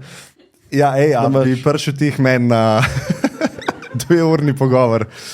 Ampak tam mi ni bilo všeč to, da zelo smo imeli odrejeno časovno in to je ker oni tudi sej nič mi ne zameram, ne? Težko je razumeti en medij, ki ga nisi navajen. Ti si ponovadi navajen televizijskih intervjujev in tam je tako zelo vojaško. 15 minut bomo imeli in pičemo mi dalje. Odštevati ponovadi neka ura. Ja, čisi pod stresom. Ne? Jaz sem tudi imel zdaj veliko teh izkušenj. Zdaj sem rekel, ne bom več, ker itak ne moreš nič pametnega povedati v 2 minutah. Pa skozi te nekdo ne prekinja, ampak želi narediti dinamično. In ta želja po dinamičnosti uničuje avtentičnost, mirnost pogovora, dobrega pogovora. Ampak ti imaš background v marketingu, ne? Ja. In zdaj ti imaš seveda ta podcast, ki ti je ta medij, kot si rekel, ne? Vidim, da zelo ti ceniš, da se lahko pogovarjaš, koliko časa želiš, pustiš govor, ti poveš. Ampak v marketingu je pa kupa enih teh elevator pitch metod. Ne? Recimo v Hollywoodu vem, da to je tudi ena knjiga o pisanju, ki berem. Ne? In tam so napisali, kako moraš ti znati svojo zgodbo strniti v par stavkov. In sicer v Hollywoodu so imeli to poanto, ne, vajo, kao če si ti nek tekstopisec, probaš prodati full scenarijo in pa greš kot kelner na neko zabavo delati in prije Steven Spielberg in vzame iz tvojega pladna kozarček in reče, hvala, kaj pa vi delate, in ti imaš 20 sekund, da zdaj preden on se obrne, mu tako poveš, da bo on rekel, pošljite mojemu agentu. Ne? Hook se temu reče. Hook. In to je tudi, a veš, tudi daj kakšna vabljena predavanja, ne? Te povabijo, pa se rečem, recimo, pridem, to je moja cena, pa rečejo, ja bi kaj znižali, ker to je predavanje samo 10 minut, veste, pa jaz rečem, lej, to je težji. Jaz lažje govorim 1,5 ure, nekaj pametnega povem, da ti zdaj v 10 minutah rečejo, da povej o mirnem življenju. Ne? A veš, tako da, a si se s tem kdaj ukvarjal, ali si to zdaj čisto pustil za sabo? Veš kaj, če tako analiziramo naš svet, vse bazira na teh hookih, zato ker iščemo pozornost od ljudi, ful stvari na voljo in more stvar kričati ali pa te more privlačati. Ne? Zdaj pa, ker smo to toliko potisnili v ospredje, se mi zdi, da drug ekstrem pridobiva na zanimivosti. In to so pogovori, ki so 4-urni, ki so počasni, zato ker se malo spočijemo v energiji tega. Jaz mislim, da človek ne more konstantno samo TikToka konzumirati. Slej, ka prej bo zaželel si nečesa globjega. In zdaj, kako gledam tako marketinško, ki si me glih vprašal, iz tega pogovora bomo mi nekaj seke naredili, oziroma jih bo Luka naredil, pa presodil. In to bojo hooki na TikToku, na Instagram Reelsih. Sej večina teh ljudi nikoli ne bo šla na to prav pogovor, ampak mene te ljudje, nočem, da se grdo sliši, ne zanimajo za resno. To je v bistvu samo za tistega posameznika, ki bo videl ta hook, bo rekel, wow, to so pa neki pogovori, gre mogoče pogledati celo stvar in pade noter v to. Ampak pade noter v to globoko. Ja.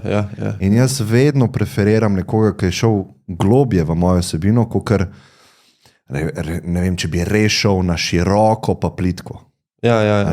To, da si ti želiš ful pozornosti, ampak plitve pozornosti, to jaz ne razumem. Moj sistem tega ne more procesirati, zato ker interakcije, ki jih jaz imam s temi ljudmi, pa jih bom imel recimo po tem v pogovoru, mislim, to je nekaj najbolj vrednega, kar se lahko človeku zgodi v življenju. Jaz kdaj rečem, da imam tak knjižni dogodek, pa prije toliko ljudi, zdaj sem bil na obali. Včeraj, ne? Ja, in rečem, da tudi če nimam zdaj benzina v avtu, se bom pelil do Ljubljane. Imam kar, veš, nek tak zakon. Ampak zdaj, kar je tle važno, se mi zdi, ker si rekel, nimaš timerja pri snemanju, meni se zdi ful dobro pri podcastanju. To je še ena stvar, kar me je pritegnila, da tudi nimaš timerja pri poslušanju. Jaz sem tvoj pogovor z Martinom Strelom, ne vem, 2 tedna poslušal, ker imam 15 minut do službe. Ja. Preden jaz to pač prijem čez, ne. In komot, ne, se tudi knjiga, tukaj je pa mogoče podobnost, ne. Bralci smo zelo različni.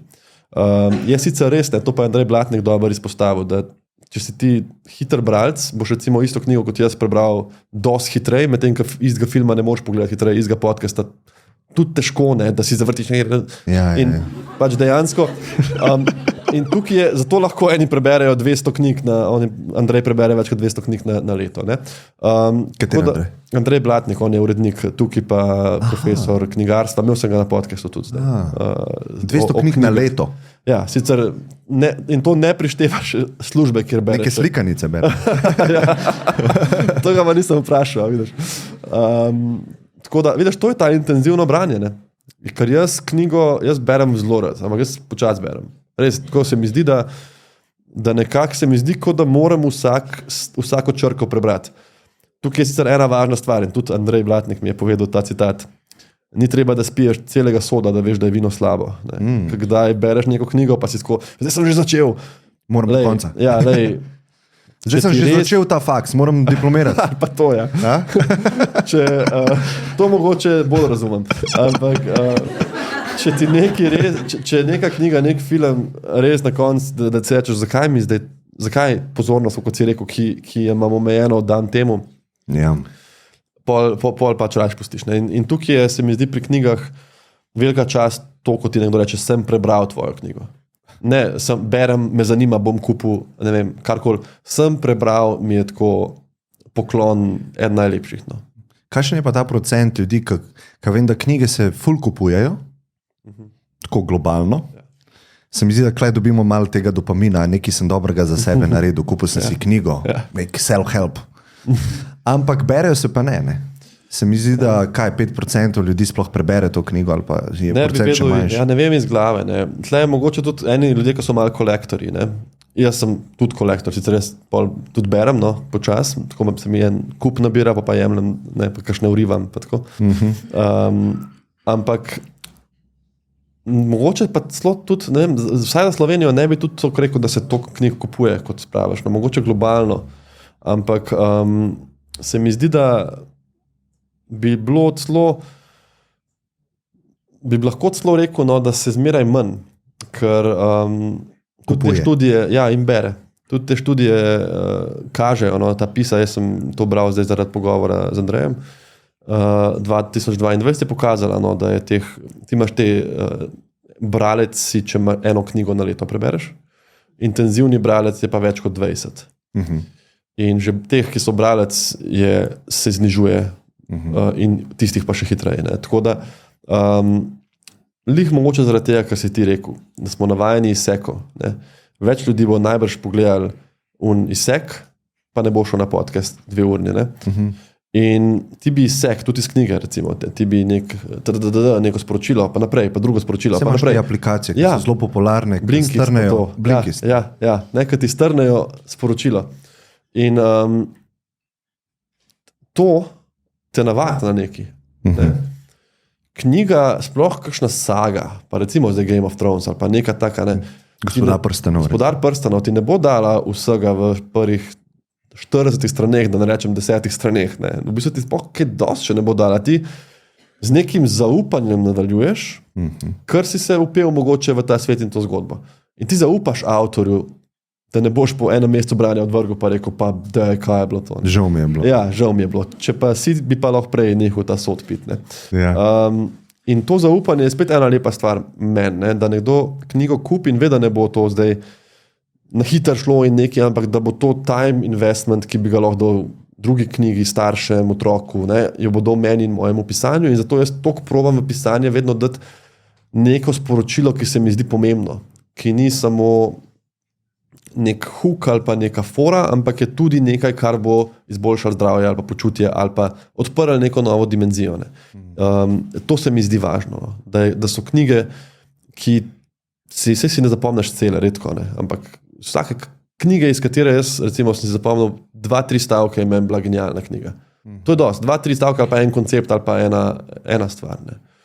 Ja, pa verjetno ne smeš zanemariti vpliva, ki ga ima knjiga na tvojo podzavest. Ker itak pozabiš zavestno večino stvari, ampak ti si drugačen po knjigi. Globje, kot si misliš. Ker si se družil z enim človekom, ne vem, koliko časa se bere knjiga, ne vem, lahko 12 ur, recimo, ne? Ja. Vse skupaj. Ti si 12 ur družil z umom enega, lahko je čist neverjeten človek, lahko je Platon, lahko je, ne vem. Lahko je mrtev že tisočletja. Tako je, in to je res pogled v nekoga. In tako, ko sem razmišljal o knjigah, ki se glih zdaj pogovarjava, pa ceni knjige, ne? Kaj ti dobiš za 15 evrov, recimo, če je neka starejša knjiga? Jaz sem dobil danes za 14 evrov kitajsko kosilo v službo. Ja. Iz Volta. A veš, in 20 evrov knjiga je pa kao draga. Sej vem, da nima vsak, da bi enkrat na mesec čel pa do 20-30 evrov. Ne, saj imaš knjižnice. Imaš knjižnice? Najboljše knjige so tam. Nove ponavadi niso. Kaj ti dobiš za 15 evrov napram tem vsakdanjim stroškom, ki jih pa malo pozabimo, a veš? Ne, ampak to sem prav tako razmišljal. Nekdo je živel, nekdo zelo neverjeten človek, je živel celo življenje, naberal izkušnje, razmišljal o tem, potem si je vzel, ne vem, lahko tudi 10 let časa, 5 let časa, da je te misli zbral, jih spisal, uredil in to ti dobiš za 15 evrov. Ja, mislim, to je najcenejša stvar, ki jo lahko človek kupi v današnjem času. Tudi, ja. Najcenejša stvar. Z vidika, koliko ti lahko spremeni življenje, recimo na boljše ali pa tako. In se mi zdi, da je primerno, da imamo to debato prav v temu prostoru, hramu, recimo, kjer so knjige, ker to je res taka neverjetna stvar in upam, da ne bo zginila. Ne?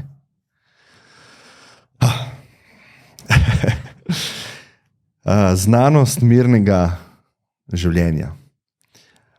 Vem, da je noter meditacija. Rad bi malo več časa namenil tej tematiki, ampak prej greva čisto na to, a mi poveš še, o čem si še pisal? Kaj znanost pravi, da je dobre stvari delati ali pa ne delati, da prideš do mirnejšega življenja? Ja, ena najpomembnejših stvari se mi zdi, ki ni na prvo žogo, je to usmerjanje pogleda navzven. Se pravi, ko ti vidiš nek tečaj za mir ali pa knjigo, si predstavljaš, da bo to knjiga, ki te bo vabila v temno sobo, v tišino meditirati. In seveda smo vsi najbrž lahko mirni, če to naredimo, ampak življenje ne gre tako. Ti si lahko najboljši voznik na svetu, če ne boš pogledal, ko se vključuješ na avtocesto, se bo en vate zaletel, ker nismo sami. Po drugi strani je pa malo sebično, se mi zdi, to prepričevanje, ti se sam naspi, umakni, meditiri, deli zase, pusti druge. Ker konc koncev neka svet ima določene tudi nepravice in tudi neka najlepša poslanstva na svetu, same recimo zdravniško, starš, gasilec, prostovolec, humanitarc, bojo zahtevala odrekanja in prav je, da to daš. Tako da ni dobro iskati mir iz vidika tega, nikoli v življenju se nočem ničemu odpovedati, nikoli nočem biti neprespan, nikoli nočem biti, lačen, nočem čakati, nočem nič. In tukaj jaz grem navzven. Jaz noter opisujem kar dosti študij, recimo, ki so se ukvarjali z vprašanjem altruizma. Zakaj paše? Zakaj bi to pasalo? Ne paše hrana, spanje, razmnoževanje, ker je to evolucijsko smo vsi rabili. In ne vem, kje ste vzgojeni, koliko ste, bogati, izobraženi, kjer religije, ti bo to pasalo, dobra hrana ti bo pač pasala. Zakaj tudi vsem ljudem paše biti empatičen in sočuten? Ne govorim, da so vsi taki. Govorim samo, da imajo opcijo, da če so, se bodo bolj počutili. Zakaj? In to so evolucijski znanstveniki recimo raziskovali, to malo bolj razpletem še v knjigi, in so ugotovili, da za preživetje v resnici je bilo skoraj toliko kot hrana in razmnoževanje in spanje pomembno, da smo se ljudje povezali v skupnost, ker nismo bili najhitrejši, nismo bili najmočnejši, nismo mogli sami mamuta ubiti, da smo se povezali v skupnost, ki je sodelovala. In tukaj je ta anekdota Margaret Mead, te velike antropologinje, ki so jo vprašali, kaj je bil prvi znak civilizacije. In to je en študent jo vprašal. In je mislil, da bo govorila o nekih simbolih religioznih, čašah glinenih. In ona je rekla, zaceljena stegnenica človeška. Najdaljša kost v telesu, 3 mesece rabiš ti, da se to funkcionalen človek spet postane, in zlomljena kost taka v naravi pomeni smrt. Ti ne boš bežal pred plenilci, ne boš dobil hrane. Zaceljena človeška stegnenica pomeni, da je nekdo 3 mesece svojo energijo in svoje surovine dajal nekomu, ki mu ni mogel tega vrniti. Se pravi, ni to, da je kupil. In iz tam se začne civilizacija. In to je to sporočilo, ki se mi zdi, ti delaš na sebi, na miru proti izgorelosti.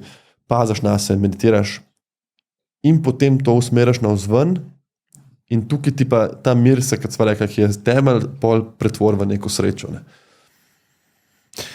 Ja, mislim, da ne vem, to mi je bilo zdaj tako dobro, kar si govoril, ker načeloma imam občutek, da delamo dosti zase v tem svetu, ali pa celo svet te spodbuja v to. Sej že kapitalistični sistem je takšen, da ti reče, ti za sebe skrb in nagrajen boš. A ne? Ja. Ti si v bistvu nek prisilni altruizem. Je. Če hočeš preživeti, moraš nekaj delati za druge. A ne? Ampak vedno je zase. Ja. Ker jaz bom dobil denar, plačilo in vse je na to izmenjavo. Ne? In to, kar si rekel, ne? To, da se žrtvuješ, ali pa lahko rečeva, da si moralen. Ne? Ja. In to je zdaj si izpostavil dobro poanto. Ne? Zdaj, a to pomeni, ne? Če je evolucijsko altruizem paše, da se moraš res žrtvovati, da moraš dati pol plače, ne? Da moraš ti, rekel bom zavedno v malem stanovanju, ker bom delal za ston. In tukaj je ena pomembna stvar, ne? Da tebi ni treba dati zdaj vsega, kar imaš, da bi se počutil boljš. Dovolj je že, recimo, ena zelo zanimiva raziskava je bila. Ne? Povabili so tako eno količino, mislim, da jih tako neki 200 ljudi v en laboratorij in so rekli, to so te raziskave, ki nikoli čistočno ne povejo, kaj zares preizkujejo, da ne bi ti pol to fejko. In so rekli, dajte rešiti te vprašalnike o počutju. Ne? In so pač ljudje rešvali. In pol so rekli, ok, zdaj, ker ste to rešili za nas, v zahvalo imamo tle ta neko vrečko pozornosti, kjer je not za $3 vsebine je bilo, neke čokoladice pa nekaj. Ne? Tam lahko to prevzamete, če pa nočete prevzeti, lahko pa darujete, pa bomo nesli tle otroško bolnico enemu otročku, ki ga ne poznate. Ne? In so oni to zbrali, eni so vzeli, eni so rekli, pustimo. Ne? In pa so rekli, zdaj so zbrali, zdaj pa prosim, znaš ta vprašalnik rešite do konca. Ne? In pa so gledali spremembo afekta, ne? Če si dal $3, ne? Ker ima vsak zdaj v žepu najbrž, zase ali pa za enega drugega.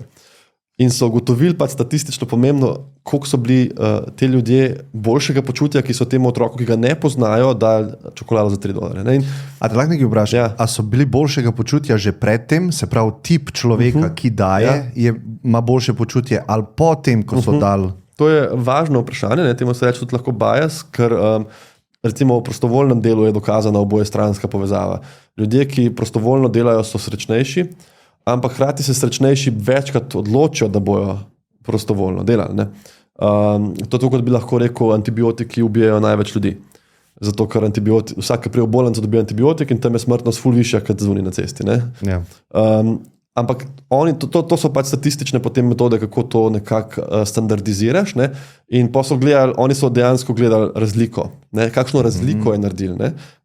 Base point tudi, saj študija je kar dolga, ampak kakšno razliko je recimo naredil pri ljudeh, če je dal ali pa če ni dal. Ja. Tako da so pomislili na ta bias, ki bi lahko nastal. Ja. In to je ena od takih raziskav. In pa so več takih, ena krasna sociologinja Lara Aknin ima te študije, jaz sem jih noter citiral 4, ker sem njen velik fan. Mogel bi sicer brati infektologijo, zdaj že počas malo izpitam, berem te študije o altruizmu. In až taka pozornost, kot si rekel, ti lahko recimo delaš zase in zato, da boš preživel konc koncev, najemnine ne boš mogel plačati s tem, da boš rekel, jaz sem pač daroval veliko, da mi ti malo znižiti, noben ti ne bo. Lahko greš v savno, lahko greš smučati, kar ti pač paše. Ampak ob tem, da je tvoj pogled uprt v to, komu lahko pomagam in na kak način. Mogoče nekdo ne bo mogel dati denarja, pa bo dal svoj čas. Bo šel volontirati v dom za starejše. Ali pa bo sosedi nesel gor, ker bo šla po stopnicah ena starka pač mleko. Mislim, take stvari, ne. Ni treba zdaj tle, rešil bom svet, ne morem, pa nič. A veš? Ja. Ne, ker to je kdaj.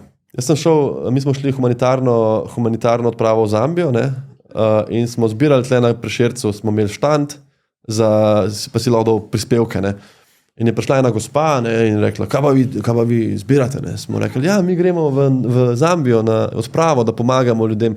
Pa ona prav, a ni tle veliko ljudi za pomagati, kaj pa tle revni, pa te, ki so bili pa.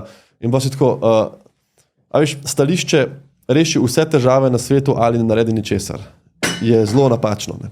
Ja. In to se dogaja. Ti imaš ljudi, ki razmišljajo na ta način, ker projicirajo, jaz mislim, svojo slabo vest, ker oni ne naredijo ničesar, na nekoga, ki ga vidijo, čak on pa dela, zihar ne dela dobro. Ja, napačno dela dobro. Ja, a veš, in ti lahko, ne vem, nekdo bo dal 2 evra na mesec v humanitarnem Karitasu, nekdo bo, to, kar sem rekel, pospremil ene starko čez cesto, šel prostovoljno delati v bolnico, ful imaš opcija. Ampak tukaj je tudi nek mir, ki izhaja in ta sreča, da sem to šel zanalaš na ta koncept, ker sem najbrž mislil, da bom govoril o kakšnih vajah, meditacijah, na koncept empatije in odnosa z ljudmi. Ker odnosi, to je drugo vprašanje spet. Koliko nemira, lahko vsak zase pomisli, recimo, pomislite na zadnjo stvar, ki vas je tako res razburla, spravila iz tira in stavim, da skoraj vsak bo pomislil na situacijo, kjer je bil še en človek upleten.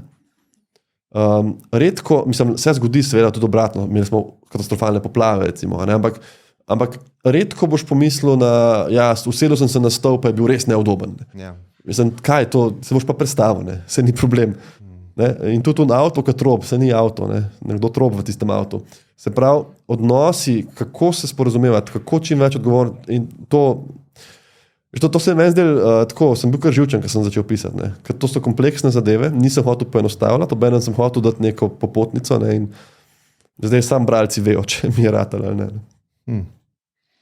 Ja, se pravi, pomembnost tega, da si manj fokusiran na se, če življenje, to dejansko pomaga, da si na koncu ti na boljšem. Res pomaga. Tako ful je... Ful pomaga.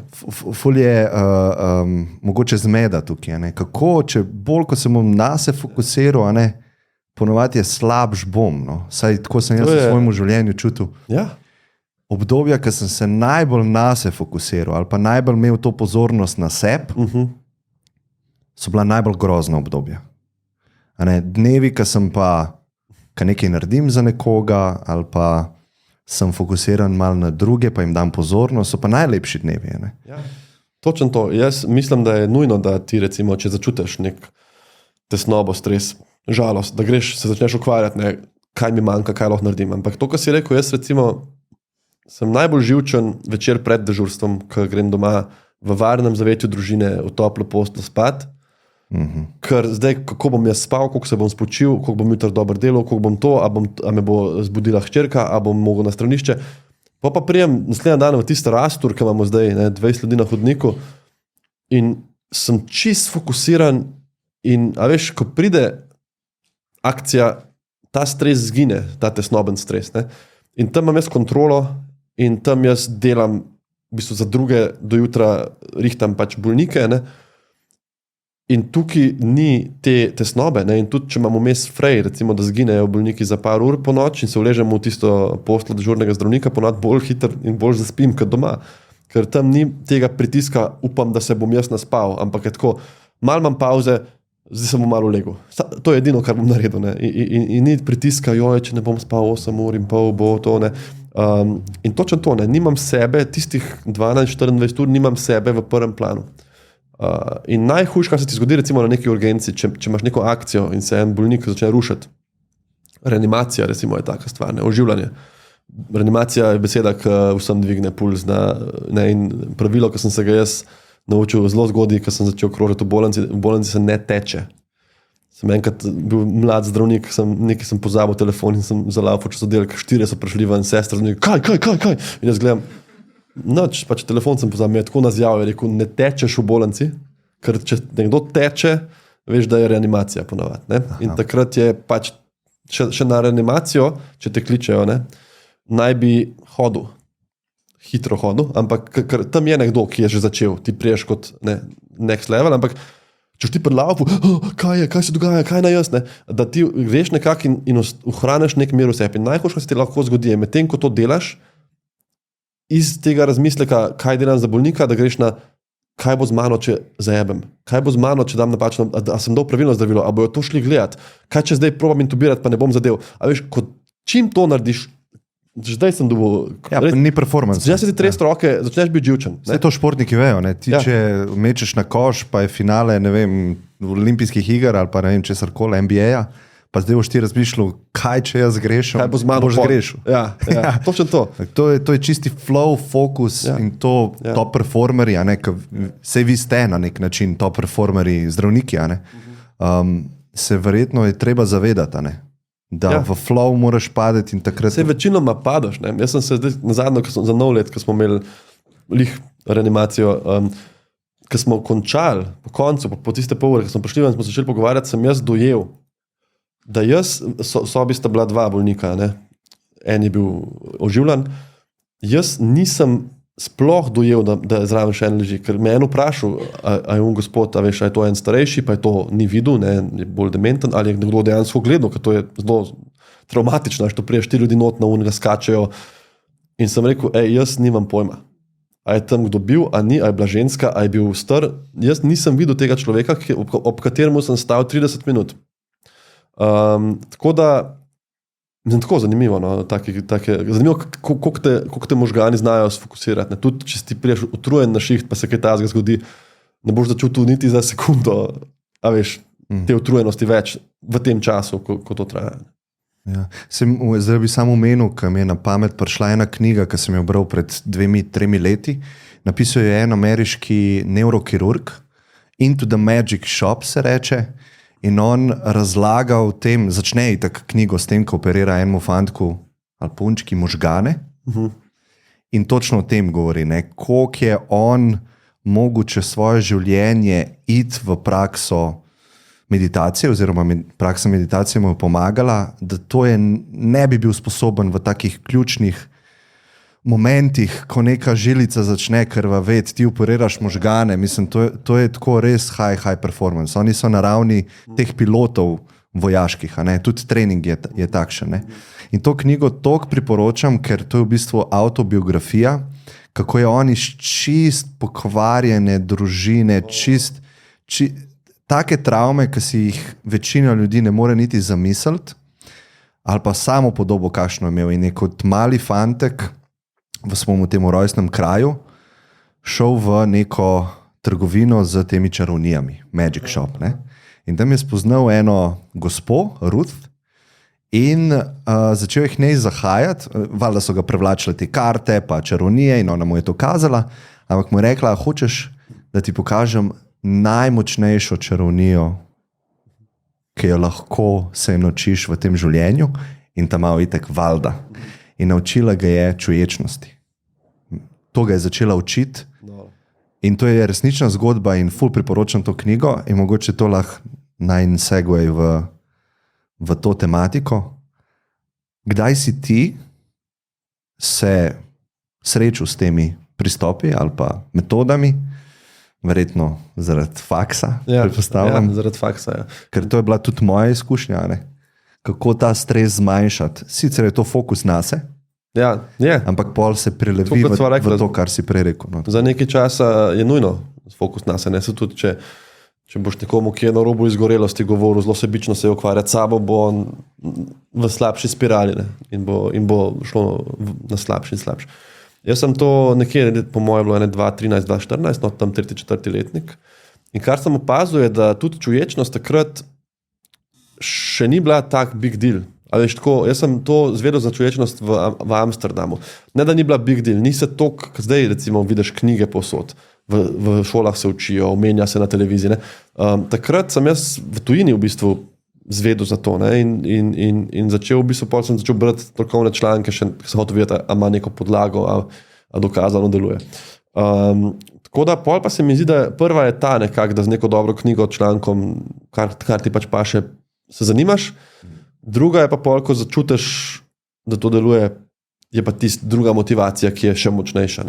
Kar rečeš, jaz si ne predstavljam več, da ne bi pazil na vsak dan pazil, tudi če ne meditiram vsak dan pazil, kje je moj fokus, kje je moj dih, kako se počutim, kaj čutim v telesu, kako se počutijo ljudje okoli mene. In to je pol življenje, ki ti daje neko srečo in mir. Se mi zdi, da je klej ful pomembno in to sem jaz s časom ali pa z leti spoznal. Če sem spoznal, nisem čist prepričan, ampak začel sem zaradi sebe, ker mi niso bili občutki stresa všeč, ali pa trpel sem, Tako, kot je Buda rekel, življenje je trpljenje, life is suffering, ampak to trpljenje mi vzamemo kot neko tako zelo močno trpljenje. Ne? Za ekstreme označujemo kot trpljenje, ampak mislim, da v nekem prevodu bi lahko njega razumeli tudi tako, da rečemo, življenje je polno neprijetnosti. Ne? Se pravi, konstantno se mi dogajajo neprijetne stvari, ker si želim nečesa, pa nimam, se pravi neprijetnost, ali pa to imam, kar mi je neprijetno, Pa ne bi imel. ne bi imel, ali pa to imam in mi je super, ampak da bom to zgubil. Ja, se bojim, da nav zavedno. Ja. Kar seveda ne bo, ker nič ni. Ja. To je ena od teh budističnih resnic, ne, vse je minljivo. Ne? In zdaj imaš ti problem kot človek. Ne? Ja. Kako biti miren, kako biti happy. Ne? Veš, kako je tle važen tudi stališče, iz katerega pogledaš na stvar. Recimo, to, vse je minljivo, ker se sliši na hitro kot neka blazna depresija mogoče. Ne? Ti imaš tle življenje, všeč ti je, kako živiš, imaš družino, imaš hobije, kaj zdaj pomeni, vse je minljivo. Ampak to je na drug način, je pa to nekaj najlepša resnica, ki obstaja. Ne? In jaz zdaj, ko imam najbolj psihično naporne trenutke, naj bo to služba, novorojenček, kombinacija vsega, projektov, nespečnosti, mi je to kdaj edina odteha. Takrat, ko probaš pogledati, kaj si zdaj rečem, da se bom boljš počutil. Ne vem, jutri bo šlo sonce, ful imam srečo, nič me ne boli, neke mantre. Na koncu si kdaj ne moreš reči nič, ker je pač šiti situacija. Tvoj bližnji je zbolel, ti si zbolel, dobil si neko slabo novico, zgubil si nek denar, ne vem, karkoli. Nimaš si kaj reči razen this too shall pass, ne? Se pravi... Tudi to bo minilo. Tako. In jaz si kdaj rečem, ker sem ful utrujen, ker takrat jaz sem zelo slabš. Nisem toliko, ko se reče, operativen, mene zelo sesuje, če ne spim. No. In takrat si kdaj rečem, kar naenkrat bom spočit. To je moja mantra. Res, to se reče, kar naenkrat bom spočit. Namesto da bi se zdaj traumiral, a bom danes spal dosti, a bo Ester z mino, če jaz dobim 7 ur, bom še vedno v minusu, bom mogel, až spet jaz. Si rečem, kar naenkrat bom spočit. In potem me tudi manj potre, če zdaj še eno noč imam slabo. Če imam še 2 noči slabi, manj me potre. Ker polk nenadoma, recimo zdaj sedim s tabo in se spomnim, v bistvu sem ful naspan danes. Evo, až zdaj je prišel moj moment, ne? Ki bo tudi šel, spet bom imel neko obdobje dežurstva ali whatever, ne? V nedeljo sem dežuren. Hitro bom spet po noč, po konc. Ampak, a veš, kar naenkrat bom spočit in polk, ko to prepoznaš, te rečeš, vidiš, in za drugič se ti še laži, ne? In mogoče, če imaš, ne vem, bolečine v hrbtu, če imaš neke težave, si rečeš, kar naenkrat bom brez bolečin. Ne? In polko čez nekaj časa, lahko čez 3 tedne, imaš, ne vem, fizioterapijo, plavanje, vzameš tableto, začutiš, da teh bolečin ni, boš rekel, evo, prišel je ta čas. Ja, sej to je v bistvu minljivost, jaz vidim kot 2 plati kovanca. Se pravi, ena plat je ta, da ko se mi dogajajo neprijetne stvari, mi pomaga, da vem, da je resnica vesolja, da se konstantno spreminja, kar pomeni, da bo ta neprijetnost minila enkrat. Že smrtjo mogoče, no. Sej, pač minila bo, ne. Ampak druga stvar, ne, ko se mi pa dogaja prijetna stvar, recimo zdajle jaz uživam v tem, ampak jaz mislim, da lahko potenciram to uživanje, ker se zavedam, da je unikaten ta moment, ki ga imava midva tukaj. Ne? Ja. Se pravi, nikoli se ni zgodil, pa nikoli več ga ne bo in to mu daje vrednost. Razen na tvojem YouTubu. To je res. Ker res se veselim namreč, da bom spet poslušal. Pa še to bo minilo, ne? Ja. Se bojo serveri ali pa bo sonce. Ampak razumem, kaj praviš. Ja. Razumem, kaj praviš. Hočem to, da če bi zdaj imel nek gumb, da bi midva lahko tle sedela, dokler ne bi oba rekla, zdaj imam pa že full dost. Ja. Mislim, ta koncept časa je tako, ko začneš razmišljati o tem, sem zapleteš. Prijetna stvar bi kar postala neprijetna. Ja, in ja, to tako je. Ta minljivost je ta. Koncev, če pač se ne bi ta pogovor končal, se najbrž kakšen zelo lep ne bi začel pol več, ne? Ki ga boš imel ti z nekom drugim, jaz z nekom tretjim, ne? In tako naprej, mogoče še midva kdaj med sabo. Tako da ta clinging, ne se to, kar si rekel, ne? Ta budistična spusti, zavej se, da bo oboje minilo. Ena dobra metafora je opice, ne, ki je v kletki in ima banano tako obrnjeno in ne more spustiti, dokler ne spusti banane, bo v kletki in vleče ono banano, až banana se zatika, rečemo, da je ful tvrda banana. Banana se zatika, mora spustiti banano, ki jo obožuje, da bo lahko šla stran. To sem na enem seminarju slišal. Tako mi je, ostalo mi je v glavi. No. Ja. Ja, lahko je zelo globoka debata, pa dolga, a ne, o tem. Pa mogoče bo predstavila za drugič, ker jaz bi rad mogoče malo, da poveš še, kako se lotevaš ti svoje osebne prakse sedenja, a ne? Ali pa danes temu rečemo recimo meditacija, čuječnost, zakaj to delaš. Pa vem, da tudi vodene meditacije snemaš. A ne? Če malo tako opredeliš svoj pristop ali pa razumevanje tega, zelo enostavno vprašanje, kaj je meditacija? Ja, to ni toliko enostavno vprašanje v resnici. Vprašanje je enostavno, odgovor mogoče. Ja. Ker jaz mislim, da sem tudi nekje prebral, da ne bom zdaj rekel, da je to moja misel, ampak da je meditacija toliko osebna izkušnja, da je toliko definicij, kot je ljudi, ki meditirajo. Gre pa za mentalno vajo. Tako kot imaš vaje za roke, da so bolj definirane, jih imaš ogromno različnih, in različni ljudje jih različno delajo, ampak endpoint je vaja za mišico, tukaj je vaja za mentalna vaja, ker meditacije imaš lahko za neko sproščanje, vizualizacije, trening pozornosti, čuječnosti in tako. Tako da jaz moram reči, da moj trening večinoma sem na točki, ko treniram manjkrat tako, da se usedem in meditiram in večkrat tekom dneva, to, kar sva že govorila, preusmerjanje pozornosti na sogovornika, opazovanje svojih pogojenih odzivov in odsmerjanje opazovanja telesa, napetosti, kar je mogoče lažje delati, ampak težje priti do te točke, da si lahko vadaš na ta način. Najljubša oblika sedenja, kot si rekel, mi je pa ta najbolj preprosta. Se pravi, se usedeš, podložim si hrbet, da me ne boli, dam si timer in spremljam dihanje. In to je tisto, kar mi pa vedno preseka misli, me prizemlji, me umiri, nekaj najljubšega. No. Da malo piš to. Ja, ti se usedeš in rečeš, jaz sem zdaj opazoval dihanje. Tako. In to delaš, zdaj posebej sklepam, 5 sekund in potem ni več opazovanja dihanja. Tako, ampak je misel. Super, meditiram. Fil misel. To je ful zdravo. Ja, ful sem dober, koliko mi to ratuje, zdaj bom jaz postal razsvetljen. Res. Prav to je. In to je ena najbolj pogostih misli ljudi, ki začnejo meditirati. Da začnejo razmišljati, to je kao v knjigi, pa tako ne. Ali pa obratno, ne morem, mislim, slab sem v tem. Ja. Še v tem si slab, ne? Cel live si zavozil, zdaj pa še to. To so te misli, in to je tudi edina napaka, bral sem, da je meditacija lahka, pa še to mi ne gre, to ne. Ja. In to je ta napaka, ki lahko pride, ne? Ti usedeš in spremljaš občutke dihanja, slej ko prej pridejo misli in edina naloga tvoja je, da ko to opaziš, se vrneš na dihanje. Se pravi, to, kar si zdaj rekel, je ta napaka, ki se lahko zgodi, da se začneš zapletati. Misel je prišla, a ni prišla, ne bi smela, a klemno manjkrat ta misel skoči v glavo kot meni, zakaj je on to zelo, jaz pa ne in tako ne. In tukaj je ta problem, ki lahko nastane, se pravi, dokler ti spuščaš misli in se vračaš, boš naredil prvič, boš vadil, tudi če pride 100 misli, je to dobra vaja, drugič bojo pa manj pogosto prihajale s tedni, ko boš vadil, ne? Večkrat boš lahko fokusiran, spet imel boš en dan, ki bo bolj naporen, pa boš imel čist v glavi nek šum in takrat boš mogoče teži, ne, to delo. Ampak kar jaz opazim pri sebi je, da mi je to, da bi mi neka zavesa padla počasi na glavo. Kar tako, ne vem, da bi imel, da bi si spočil veke na nek način. Sploh ne znam opisati čisto, ampak ideje in koncepti, ki mi laufajo, se malo počasnijo. Kdaj prije kakšna ful zanimiva ideja, polomes, ki bi skoraj to pa zapisal, ne? Nekaj za knjigo, karkoli.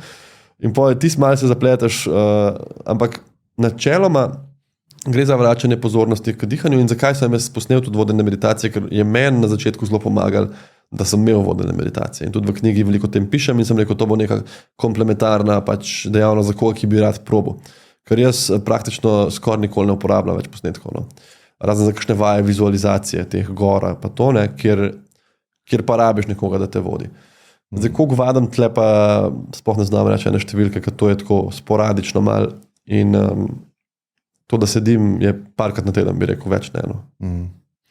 Jaz bi mogoče, ful mi je bilo dobro, ker si rekel, meditacija je osebna praksa in to, kar je ljudi, toliko je načinov, zato sam svoj način komuniciram, težko bi bilo reči, to je boljš, to je slabš, moja joga je boljša od tvoje.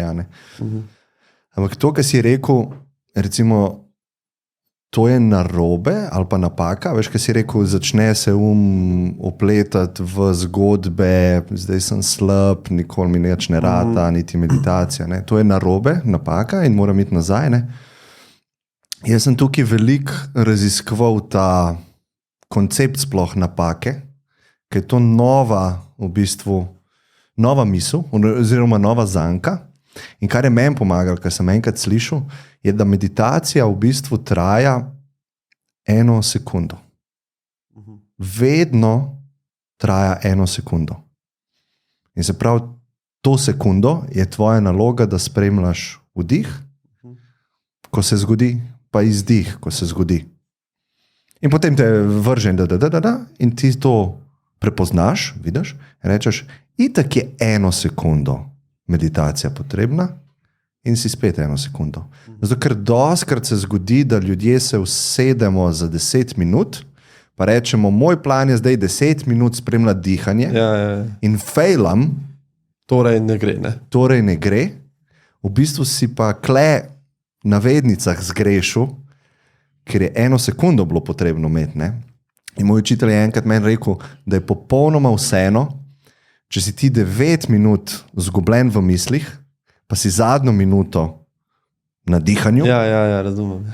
Ali pa obratno, da to je čist enako vrednost ima. In takrat v bistvu zgine ta prihodnost pa preteklost in si v momentu, a ne to sekundo. Ja. Viktor Davič je en avtor, ki je napisal, dobra meditacija je tista, ki si jo naredil, slaba je tista, ki si jo spustil. Točno ta princip. Ker to je trening. Trening je vračanje pozornosti, ne držanje. V bistvu, ne. To, ko ti pobegne in ugotoviš, da je ušla, to je trening. Ker ti boš tudi na sprehodu s psom in boš opazil, razmišljam o pisarni. In zakaj prej si opazil, ker si treniral. Ne? In tam ti bo pomagal, da bo šel zdaj, gremo nazaj, potka, razgled, vse to. Ne? Tako da to je trening, se pravi meta pozornost, to se reče pozornost, ki opazi, kje je pozornost. To je meta pozornost, ne? In to nabildaš z čuječnostjo. Da ti opaziš sploh, da ti en nekaj razlaga in ti si zaplaval. Da ti opaziš, da ker tvoj otrok počas hod si šel pogledati na hiter mail ali pa si začel v glavi o novem poglavju razmišljati. Ne?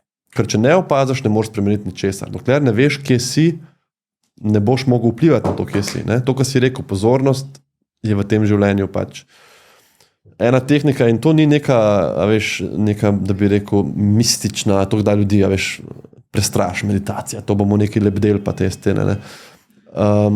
Mislim, to ni nekaj mističnega, ne? In to ni nekaj, čemor bi se mogel zdaj zgražati, ne? To so te self-help knjige brez veze, ker to je najbolj preprosta stvar in hkrati stvar, ki jo vsi rabimo. Brez pozornosti delaš vse slabše. Res. Mislim, od službe do seksa, do vse. Če si ti z glavo drugje kot pri projektu pred tabo, bo pač ta projekt trpel na nek način. In tukaj je važno, da se ti opaziš. To je prvi korak. In to je to, kar si rekel. Če 9 minut plavaš in posle 10 minuto opaziš, kje sem bil in si fokusiran, si dojel, da je to nekaj, kar ne želiš in si dal neko zavezo, da boš v življenju to opažval in pač ta meditacija je uspešna. Ja, pozornost je v bistvu ljubezen. Ja, mislim, ena od stvari, ena od največjih daril, ki jih lahko daš v resnici. Moja pokojna babica, ki smo bila najboljša prijatelja, ona je, jaz vem, koliko je njej pomenila, ker smo se mi slišala po telefonu. Ampak veš, kakšen je life, ne? Pa sem bil študent medicine, 1000 stvari, teh 5 minut pogovora se mi je zdaj nemogoče vključiti v dan. Ne? In pol, ko me ona klicala, sem jaz ponavadi, kliče me, ne valjda se bom vzel čas, ampak kaj lahko zdaj naredim? Dej bom si en sendvič naredil za jutro. Ne? In sem jo dal pač speaker, živijo in sem delal sendvič. Ne? Ali pa sem rekel, zdaj lahko pospravim mizo, ker me jih omi kliče, pa imam čas. In pa začnem jaz delati čuječnost, začnem malo se ukvarjati. In sem pomislil pač, kako lahko, to je nek človek, ki nekako ga imam najbolj rad na svetu in on ima mene, ne? In si zaželi moje pozornosti in me pokliče in vem, da ona tam sedi v sobi, nič ne obstaja za njo. Ne? Tisti telefon ima samo jaz, moj glas in jaz si grem sendvič delati. In ti povem, da te stvari moraš opaziti Jaz nisem bil zavestno nesramen, nisem si rekel, da je kar neki, se mi je vse en za njo. Jaz sem rekel, jaz jo imam furati, ampak lej, kaj lahko še delam med tem, ko opaziš te stvari, jih lahko spremeniš. Ne? Ja, čudovito. Hvala ti, David, no, za vse, kar delaš. Ja, hvala tudi tebi. No. Zdaj le sam bomo imeli tako kot včeraj, tisti, ki ste bili, veste, knjige so povsod, a ne? 15 minut imamo. Aha, 20 minut. Ja, knjige lahko vzamete, pa jih prenesete takoj do Davida, pa jih podpišeš, pa jih bojo pa plačali tam na blagajni, ko bojo šli ven. Knjige so povsod, se mi zdi tak lep zaključek. Ja, knjige so povsod. Hvala ti, Klemen, res. Hvala ti.